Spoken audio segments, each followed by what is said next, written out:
Thanks for joining us. We begin in Brazil, where 3 days of national mourning started today after the worst air disaster in that country's history.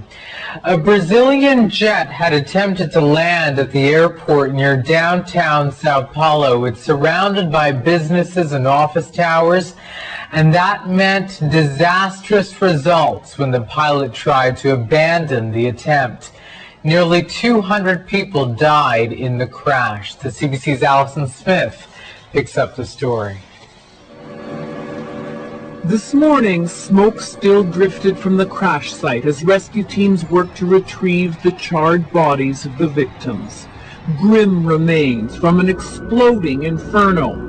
Investigators say temperatures inside the plane would have been a searing 1,000 degrees Celsius. It was raining when the Airbus 320 tried to land. The pilot, apparently aware he wasn't going to make it, tried to abort, accelerated, pulled up, cleared a fence and highway at the end of the runway, then crashed into a busy cargo depot and a neighboring gas station. Inside the terminal, awaiting families were frantic for information. It's our family here, this man shouted. They say they don't have a passengers list. I've been flying for 30 years. How can they not have a passengers list? This man demanded. Then worry became collapsing grief. This woman's 7- and 12-year-old sons were on the plane. Congonhas is the busiest airport in Brazil. Popular, heavily traveled, a convenient downtown location amid the skyscrapers of South America's biggest city. It's also a runway that some say was an accident waiting to happen.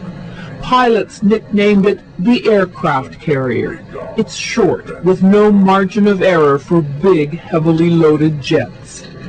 For a brief time earlier this year, a judge banned landings of some big planes here because of safety concerns.